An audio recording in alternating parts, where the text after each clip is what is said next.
there's an equation to relationship going back to that, right?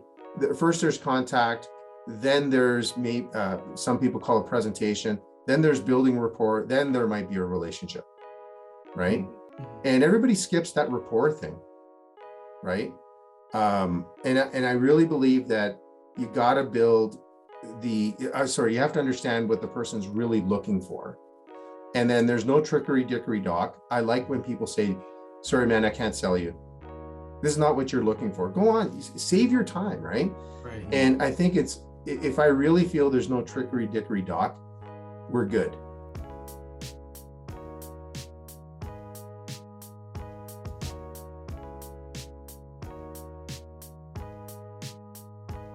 Yeah. Carl, what's up, man?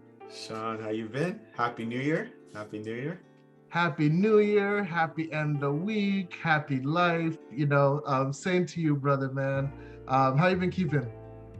Good. I'm looking forward to today. Well, I always look forward to Fridays, but I like when we record. Like the days when we record, those actually make the Fridays even better. And I'm really looking forward to chatting with Bruno here, hearing some of his professional stories, but I already heard some of his other stories with San Fran. Maybe we'll put that in our blooper reel. But yeah, man, happy Friday. Good to see you. Happy Friday to all the fans out there as well. Yeah. I couldn't agree more. I missed you over the holiday break, man. It's like, man, I miss our recordings with Carl. So yeah, we're happy to see you again, and also happy to put it out to our audience. So for all of you at home, thank you for joining us for a brand new episode of As Is To Be. My name is Shawn Acheampong, co-host and digital transformation specialist. And I'm Carl. I go by Reid, also digital transformation specialist. Awesome. And you know how we do. We love to unpack stories of people's transformation, where they got from a small seed to a big blossom flower, and really unpack and extract those nuggets of wisdom and gold. And so we're happy to have you join us here again today. We have a super exciting guest that Carl has mentioned. His name is Bruno Lindia. Thank you, Bruno, for joining us today. Anytime, you guys. This is awesome. Right on. So let me tell you a little bit about Bruno. Bruno's been a long-time mentor to me personally, in a former life when I was deep in the energy business. And Bruno is a fantastic person. He's the president and founder of Dream, Reach, Achieve. In addition, he has a wealth of experience and really prides himself in being a professional people expert. And let me give you some credentials behind that to really show you how much of a people expert he is. He's personally interviewed over 150,000 professionals. He currently produces a video series that promotes your story and your brand. He has amassed a wealth of experience and priceless insights that he brings to your screen on a regular basis through discussions of life and business. Bruno has established a Hall of Fame coaching program that he helps both personal and professional relationships. He's been supporting executives in their journey to be extraordinary for many, many years. And he's also created an international recruiting agency called DMA Global. And he is a 2-time international best-selling author. Bruno, we are very humbled and happy to have you here with us today. Thank you. Oh man, that's a hell of an introduction. Couldn't you just say I'm your buddy? Like, that sums everything up. That's a bigger accomplishment, being friends with you, Shawn, and now I get to meet Reid. It's all good, man. But thank you very much. Everything's good. Right on, man. Bruno, I want to dissect all those things. Okay, so I heard a little bit of your journey of meeting San Fran 49ers. I want to hear, how did you become this expert on people? You interviewed that many individuals and manage a team such as this. So what was your journey to get to where you went? That whole quote, professional people expert, end quote, and the reason why there's quotation on professional people, it's like, I'm not a psychiatrist or a psychologist, but it kind of started off as, I don't know, a bit of a joke. Somebody like Shawn that I've known for years And I've helped through industry, as being a professional recruiter search professional, right? I didn't even know what that was years ago. I fumbled across that, and somebody said, hey, can you, I need a senior something or other for his organization. And he was introducing me to one of his senior members of the team. And he goes, Bruno's a professional people expert. He must have interviewed over 100,000 people, right? Yeah. And I'm thinking, oh, great. And then I remember that day, it was like maybe 4 years ago. I went back, I'm like, oh my God, like I ran it on my CRM. That's how cerebral I am, right? And I'm looking, I'm like, oh my God, I'm old. Because you can't interview 100,000 plus people in 2 weeks, right? So yeah, I look back and I'm like, wow, my friend was dead on.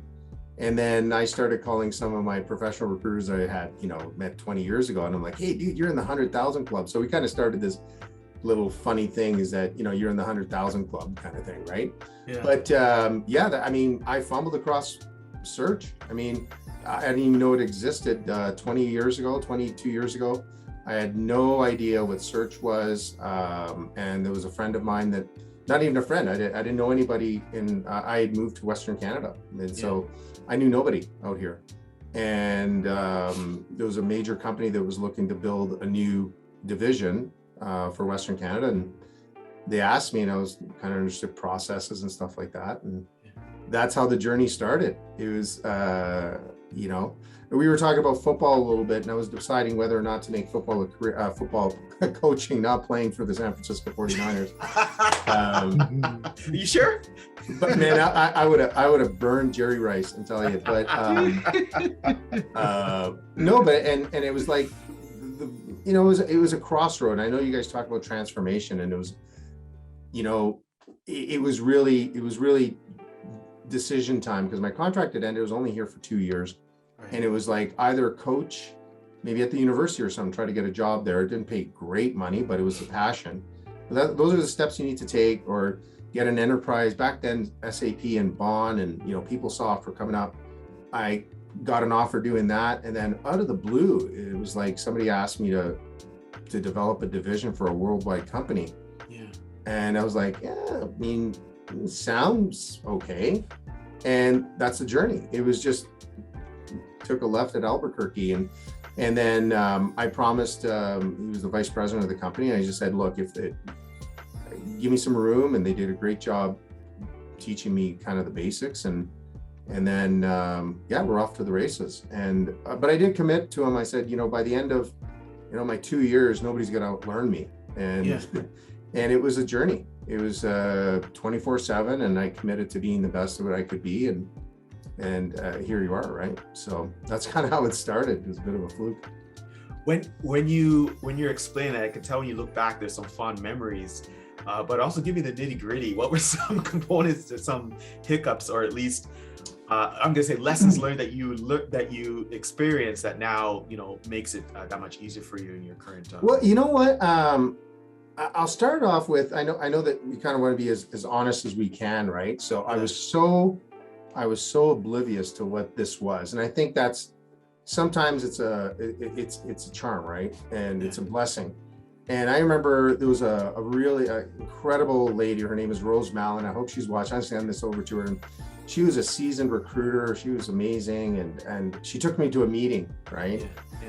And it was one of my first meetings. She takes me there, and I'm got a suit on, got everything on, I think I even took a shower that day, I'm pretty sure. And it wasn't even Easter or Christmas. I mean, it's crazy. And anyway, so I go to this meeting, and this manager that's hiring people, right, says, oh, okay, you brought your pimp, right? Mm-hmm. Wow. And I'm like, I'm gonna make fun of this, but I was kind of like, what? Like, I didn't even know that was the, a joke term for a recruiter. Oh, really? I had no, I'm telling you, I had no idea, right? Yeah. And I looked like deer in the headlights, and Rose said, yeah, he's our senior, whatever I was. And I'm like, excuse me, can I ask you a question? And I grew up with nothing, so I can ask stupid questions, right? Yeah. I said, yeah. I go, oh, why did you call me a pimp? And he's like, well, you know what I mean. It's not insulting. And I'm like, oh, no. That's kind of not what I do. So I think that was the first nugget. that I said, I didn't like the term, it's derogatory. Yeah. And if you get to know my background, growing up in the capital of Canada, I used to run gas stations, right? And there was one particular gas station right downtown near the Parliament that was very, very rough, and it was full of the element, right? Yeah. And so you didn't want to be called that. How's that? Yes. Yeah. Yeah. And so I told him, I said, well, he goes, well, you guys are all the same. You guys just pimp out people. And I said, I'm really sorry, but I'm not going to do that. I'm going to earn my commissions. I'm not going to get a cut. I'm not going to, whatever a pimp does, I'm not pimping people out. Yes. And to this day, people kind of go, hey, that's my pimp. And I'm like, yo, dude, like, you can say that, but that's kind of not a good word, right? Yeah. And I think that was the first setting of expectations for myself anyways, is that I can't be like everybody else attitude, right? I'm going to contract people out and I'm going to earn my commission, but I'm not going to behave probably, because I mean, how do you get a nickname like that, right? Yeah. If you're just behaving like, and so I think that was the number one thing. If I have to go to staffing, that's really the first one. I'm like, the words we're using is just saying like, whoa, this is not good, right? Yeah. I know that's not what you expected, but that's really my first encounter with changing the parameters of what I really do and becoming really a partner, trying to become a partner. And I've defined partners, you got to do it, right? You have no choice when you're a partner, right? And I think that's how Shawn and I got to know each other. It didn't matter if Shawn needed a boost on his car or, whatever. It was just, hey, I'm here for you. And if you happen to need people, I'll put it through the process and we'll try to find you some good people. But that was the first thing, is just changing the boundaries of what a search professional really was to me anyways. And that's kind of how I tried to build my teams. Is that if you're going to act like a pimp, they're going to call you a pimp, right? So. That's amazing. I've never even, I wasn't even aware like that was a concept that people took it as, like the negative as well as like the best in the craft in the class and the lower in the class. So you were like transforming the narrative so that if there was that consideration of this is all they do, you're making it so that everyone understands that you do more than just that. Well, absolutely. I mean, professional search and recruiting, I'm kind of not in it anymore. Like you never get out of it really, but I'm just saying I did sell my DMA Global franchise that I owned. Like I started the franchise and I started with nothing really. I actually started as a coaching company and the phone started ringing. Yes. And Shawn, one of my first calls was your former boss, and Colleen, right? Said, hey, I know you're into coaching and training, but can you just do this one search for me? And then you can get on your merry way. Well, 17 years later, I stayed in the trade because that's what people trusted me for. But it wasn't just finding people. Like, I mean, and this is just because we're talking about transformation, is that I really found that, I was a small and then maybe a little bit more intermediate sized company at the end.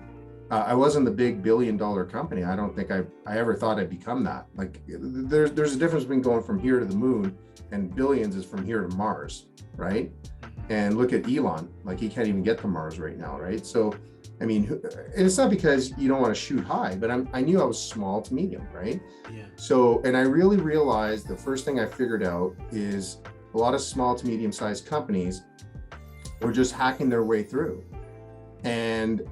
But as technology evolved, some of the transformational items that I started using and take seriously is video calls. And I remember it was really, really, really expensive. Like it was super expensive. Like I'm talking 2010, 2011. And I keep going back to Shawn because I can't even lie, because I remember once, there's an interview that I had with Shawn, one of our candidates, and he was like, intermediate type, you're a little bit more higher up there, and I was in San Diego. I was in the stands at University of San Diego because my kids were at a baseball camp. And I went into the coach's office and I dialed in to a video call, and we used to use like first generation Zoom, right? Nobody did that. Yeah. Right, Shawn? Like nobody did that. Yeah, it wasn't a norm like it is now, that's for sure. No, and then the other thing that I tried to do is like I didn't like this the CRM ATSs out there, not because they weren't any good. It has nothing to do with them being better than my software. Maybe that's the wrong marketing sales tip, but they weren't any worse than mine. But the thing is, we didn't own the IP, and the transferability of the data was a nightmare. So if I wanted to change from one platform to the other, it's a big ordeal to move all your data, resumes and attachments and notes and workflows. And so that's the other thing, is that I nickel and dime my way to a proprietary trademark software, CRM ATS, right? It's called the SureMatch system, right? And then all of a sudden, I kind of couldn't keep the top producers because they went back to their basement and they tried to do it on their own. And that's pretty tough because I was there, right? So I kind of developed a franchise model and paid them top dollar. It was kind of like a real estate model. Yeah. And that in effect is what I sold, is that I sold my franchisor model to another group, and I think they're doing fine. And that was the best way for me to keep top performers, is to pay them a lot of money, but then give them the freedom to run their business the way they want to.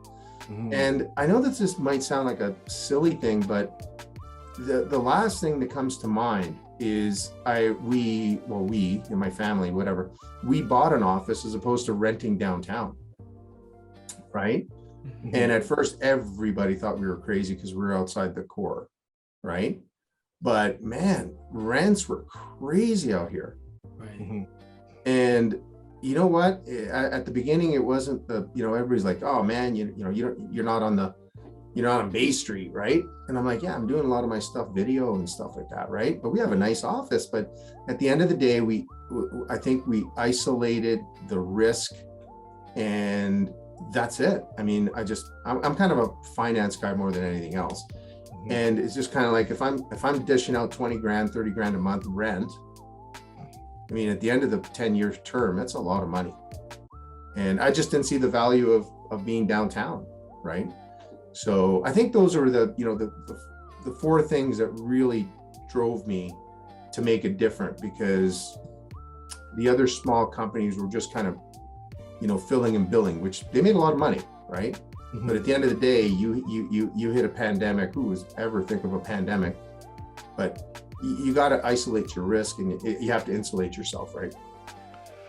Yeah, that makes a lot of sense. And if I could, just relate everything you've shared with us here, and just through my personal experience with you, I was kind of like almost a mad scientist with process and records management and technology, and Bruno helped me understand people and to some respect sales as an underlying core principle, or almost a soft skill with how I conduct business myself. And it really started with like a very narrow focus, but then expanded to like a relationship. I was just wondering, Bruno, if we could share your thoughts on the underlying building of relationships with people and how that manifests through business. Yeah, you know what? That's a great question. And I'm not going to wing it. I answer this question quite often because our former vision for our company, I guess it's still their vision, but we built this vision, and it was the trust-based relationship partner in professional recruiting, right? And we took every word and we broke it down. When I say we, it was like every part of the teams that we had 17 years ago. I had an amazing mentor coach. I still keep him. His name is Reid, and give him a plug. He's from Ontario. And he really drilled saying, if you're going to walk the talk, you better understand what you're talking about, right? And the word relationship is actually broken down for me, and some of the teams we worked at, is relating at the same level, right? So that's what relationship means to me. That's what guides me in saying, if I want to have a relationship with Shawn, if I want to have a relationship with Reid, if I want to have a relationship with a 12-year-old football player that I'm coaching, or a baseball player I'm coaching, you cannot have a pecking order that I'm the coach and you're the player, right? you got to somehow relate to the same level. So let me explain that in terms of, let's call it staffing or hiring people, right? In our business, and some recruiters now cringe when I tell them the inner secrets of stupidity that goes on, right? It's so logical. It really is.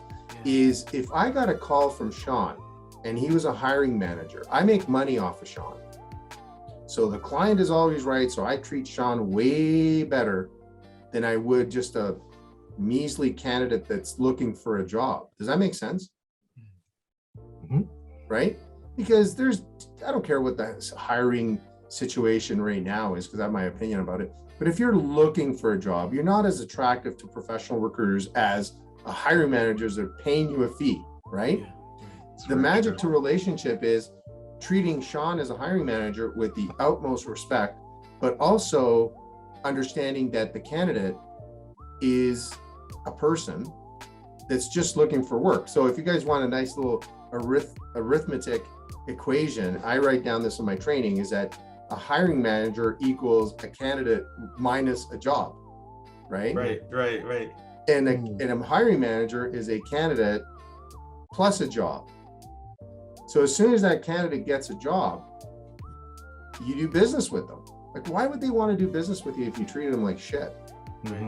So a relationship to me is basically relating at the same level. Now, I make up this thing, and I hope your audience is not under 10 years old, because I don't know. I'll tell you why, because this is gonna ruin their lives. But I always say, like in sports, and I don't know, I love coaching sports. If I had my way, I coach younger kids, as everybody thinks coaching pro is the best thing in the world. Coaching kids is the best because you get to change the way they think about activity, right? And that's a conversation for another day. But I'll tell you what, like, I know coaches used to get into it with 10-year-olds and 11-year-olds, and they used to say, hey, Bruno, like, I've never seen you get worked up with a 10 or 11-year-old that whatever they're not doing right, And I'm like, well, because I refuse to get into a fight with somebody who believes in Santa Claus. So and that's why you can't win. You can't win. Well, I don't believe, they believe. Yes. Right? You're just not going to win that. And right. And that's what I'm kind of saying, is that when it comes to sports and kids, if you don't relate at the same level without telling them Santa Claus does not exist. Now, the Santa Claus is a metaphor, because when somebody applies for a job or somebody, wants digital transformation, they only know what they know. Doesn't make me smarter, but it just makes us different. And as soon as you celebrate being different, then you have a chance to relate at the same level. And I don't want to switch this conversation into anything that's happening in the last couple of years about the craziness, but that's why I really, really don't understand why when I was growing up, we didn't know if he was Spanish or Chinese or Asian or came from, wherever. Like, we were just buddies, right? And so that's the same thing. We related at the same level. We like to play soccer. We like to, watch a football game or something. So I think that's how it's a long conversation, but relationship is relating at the same level. And that's really, really tough sometimes, because you got a pecking order in the world, right? I love that. That's insightful. Wow. I want to follow up to that along the same vein, and you've kind of answered my thinking, but I wonder how Bruno would sell to Bruno. Like, how would you approach someone that's seasoned in people as yourself? So the long and the short, how would Bruno sell to Bruno? Real simple. I think this is the way you have to sell to everybody. And I always say business, like when you're selling, there's two types of selling, I guess. And I do have a sales course. I mean, I have a Dream, Reach, Achieve, and we talk about this, but I bring this up. I make up words all the time, right? To remind me of things. And I tell my kind of students, whatever. And it's a nursery rhyme, right? I made up a nursery rhyme. It's, are you really going down this trickery dickory dock, right? Because if there's any trickery, I'm out. Yes. Right. And I understand commodity trading, that, I need a loaf of bread. I'm going to buy a loaf of bread, right? So that part I'm going to take out, but I'm talking about essential sales, like like you're probably talking enterprise sales. Number one, authentically tell me what you're selling. Like, don't bullshit me and don't pretend, we're going to be friends forever and ever. I want to build a relationship. There's an equation to relationship, going back to that, right? First there's contact, then there's some people call it presentation, then there's building rapport, then there might be a relationship, right? And everybody skips that rapport thing, right? And I really believe that you got to build you have to understand what the person's really looking for. And then there's no trickery dickory dock. I like when people say, sorry, man, I can't sell you. This is not what you're looking for. Go on, save your time, right? Right. And I think if I really feel there's no trickery dickory dock, we're good, right? And here's the magic behind that, because Shawn said, how do you sell to Bruno? Chances are I'm probably not gonna, like, LinkedIn is awesome, right? Because I got this one guy, if he sees it, he'll probably get mad, but he's like, hey, you know what, my job is Bruno, blah, blah, blah, blah, blah. I don't know how many automated messages I get. And he goes, I'm looking at making ordinary looking people look extraordinary. Yo, I'm Italian, don't get better than this. Right? Like, what do you mean make me look extraordinary? Who are you talking to? Like, right. I know what he's trying to say. He's trying to sell me some fitness stuff, right? Okay. But man, and you can laugh at all the ones that you get. I can tell by your profile that you're an emotionally set person.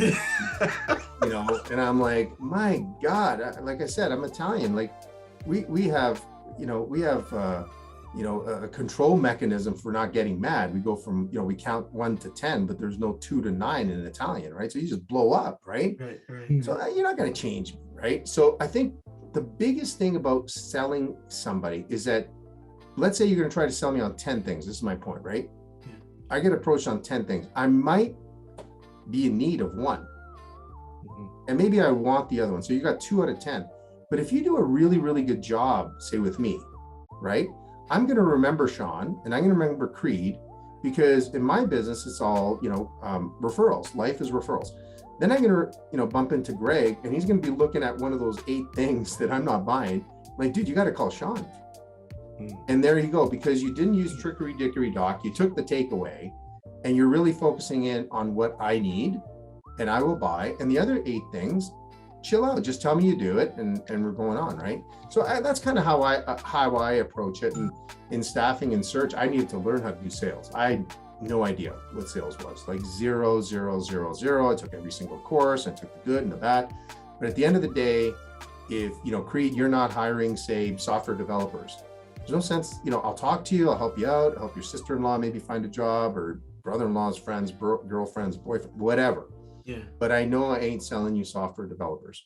That's just the way it is, right? You brought us down a journey. You talked about some of the product aspect. You certainly elaborated on the people, and then you just showed some process. I love that rhyme. that's very easy to remember and easy to relate to. Can you give us some more tips? Any more acronyms? Any more concepts that you think would be helpful for people that are in your line of business, or anyone that's actually from the other end, the customer perspective? Well, you know what's interesting? I'm going to switch this around a little bit and give you, it's not really a tip, but I used to be a musician. I kind of, I don't even know if I was really super talented, but I was a professional musician. I got paid to play. So some people are crazy enough to pay me, and I'm going to refer you to the most, you would never think that I would refer you to this, and I can send you a link to this. But one of the most amazing business development videos I've ever seen is, have you ever heard of the punk rock band, the Ramones? Yes. Yep. And anybody who's taken my recruiting courses, especially in the last couple of years, and my sales course, they become intimate with the Ramones. Now, am I a big fan of the Ramones? I did like them. They were very, very simple. I want you to, and we'll put the link here, Shawn and Reid, I'll send it to you. It was Johnny Ramone's last interview before he died, apparently, and it's part 1. And it demonstrates how they became a band and how they became one of the most internationally renowned band. And I'm not going to give it away, but I'm going to give you some tips. None of them knew how to play an instrument. And so back in the 70s, right? You know, that was your cue to say, you don't remember the 70s, you're too young. But anyway, it's not gonna. Hold on, let's edit it. Let's do an edit. Yeah, let's do you're that. too Okay. young for the 70s. How do you know about the 70s? Bless you. But no, but the reality is that even right now, like, I mean, you start a band, you know an instrument, you know, Shawn plays the drums, I play the whatever, and you play the, you know, and then we learn cover tunes, right? And then we try to get in a band, pay a few bills, and then maybe 10 years from now, we write an original. They were the opposite. They couldn't play a chord, right? Yeah. So instead of playing covers, they created their own music to start off with songs they could play, right? And then they took it to market, and one guy liked it, and another guy liked it, and they started videotaping themselves because, and this is the 70s, man, this is hard to get video. And they had a theater group to record them. And Johnny was crazy, committed to process, believe it or not. Everybody thought he was just a punk junkie. He wasn't. And I encourage you to watch that video, because they would watch video on themselves and refine their look and image. Okay? Yeah. And they settled with the black jackets, those mop heads, and all that kind of stuff. Right down to their name. It was kind of calculated, and it was all about rock and roll. And just so that you guys know, the Ramones is not their last names, right? It's a play on John Lennon booking into a hotel, and they'd say, what's your name? And he didn't want to say John Lennon, so he goes, John Ramone, and they became the Ramones. So it was like Shawnee Ramone, Bruno Ramone, Reid Ramone, right? Yeah. And the reason why I bring that up, there are so many little tips in that video that I've just kind of went, whoa, this is every entrepreneur's dream. And I'm going to go back to the name of my company, Dream, Reach, Achieve. Everybody forgets that there's a ... It's not a typo. Right? Yeah, it's that's right. Meaning, think about it, right? Reach means write about it. ... is work your ass off and then achieve. And that's why I play that, I think it was 8-minute video. Every session that I do is saying, if these 4 guys from Brooklyn, all right, couldn't even play an instrument, couldn't even play somebody else's song, couldn't even play Yummy Yummy, right? And they become international rock stars, right? Why can't we sell product? It's insane. Yeah, makes sense.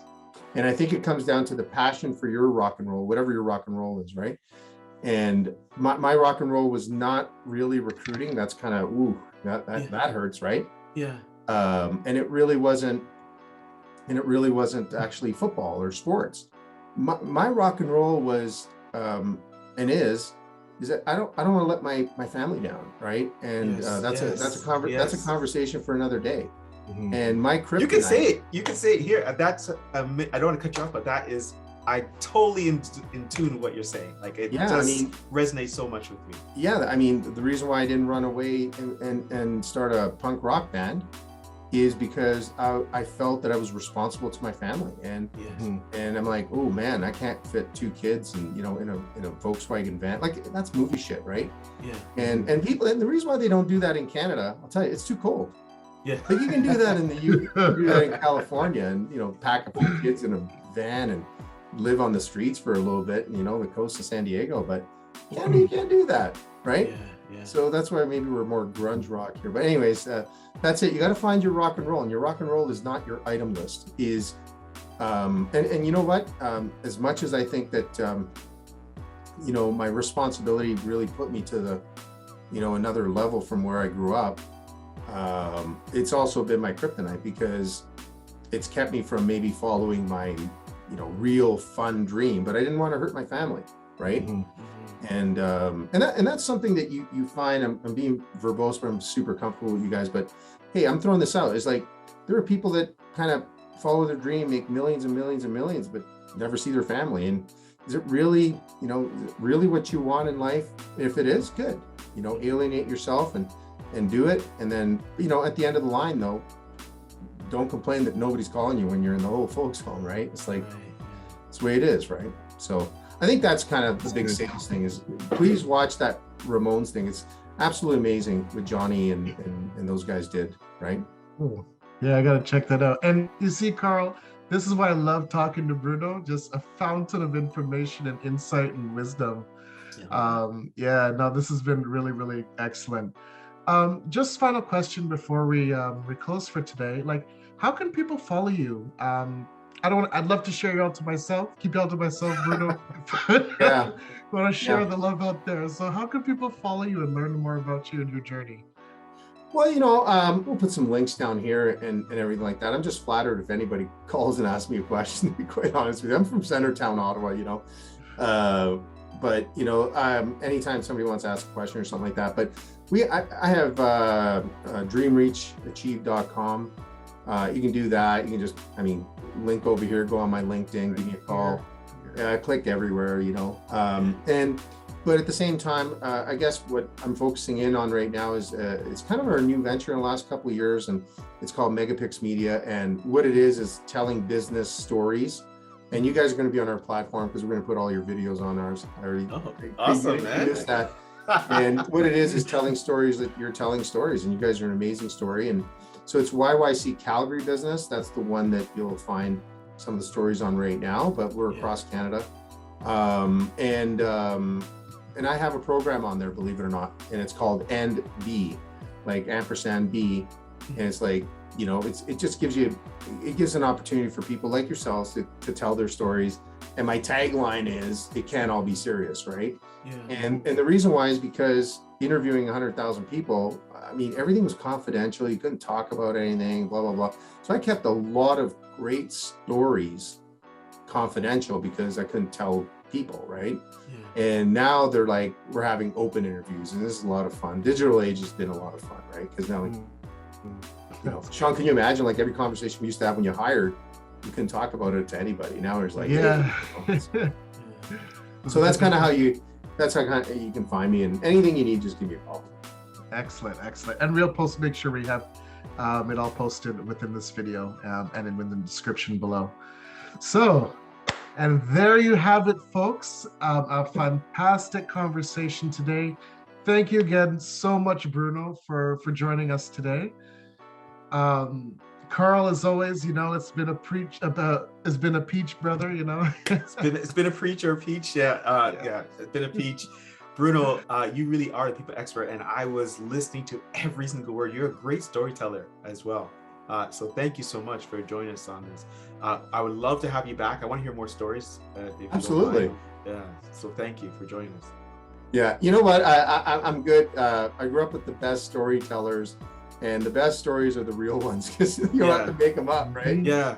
So I also find, I know we're closing, but I also find, Bruno, that the one common thing I've seen with some of our guests, not only they're amazing storytellers because they're telling their reality, their transformation, but they also one common thing is that they've all mentioned they've had a mentor one time in their life. And you can tell just with the engagement with you that you've had some experiences, you've been taught some experiences, and now you're teaching others experience, which is fantastic. So thank you. Well, back at you. Let me leave you with this one thing, because you brought this coach up thing, is that I don't know, and this good or bad, doesn't matter, but there's so many coaches and trainers that hook up on you on LinkedIn, right? Yeah. And I have one rule only, and I'm sorry if I'm insulting some coaches and trainers out there, but the first question you have to ask anybody who's pitching you to do coaching and training is this: who is your coach and who is your trainer? Coaching is about behavior, training is about skill, right? So who do you and who have you worked with and continues, because if you're not working with it, I ain't doing it with you.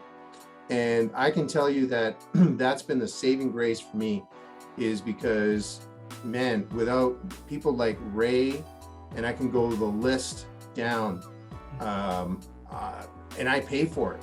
Like, it's not like, man, if you think you can coach anybody, it's not going to happen. But one last little shout out. My son is a filmmaker, and one of the proudest moments, he asked me to cameo in one of his feature films. Oh, wow. So, Ah, As yourself? Well, being Italian, guess what he said? He goes, Dad, you know what? I need you to do a little cameo. And I'm like, wow, you want me to be like a scientist or a lawyer or a doctor? He goes, Dad, gangster. I'm like, what? So I'm the OG, man. Can we put that in the link too? We got to see that when that's ready. Oh man, yeah. Oh yeah. It came out in December 2021. He had, I don't know, 400 or 500 people at a theater, so it was pretty cool. Okay, we'll put that. I don't think I embarrassed him, but that's my proudest moment right there. I'm in a movie, man. All right, good stuff. All right, so thank you again. This has definitely been a unique and invaluable conversation. So to you, our audience at home, you know how we do. So stay cool, everybody. And remember, you can live your life as is, or you can chase a dream of where you want your future to be. Peace. Peace.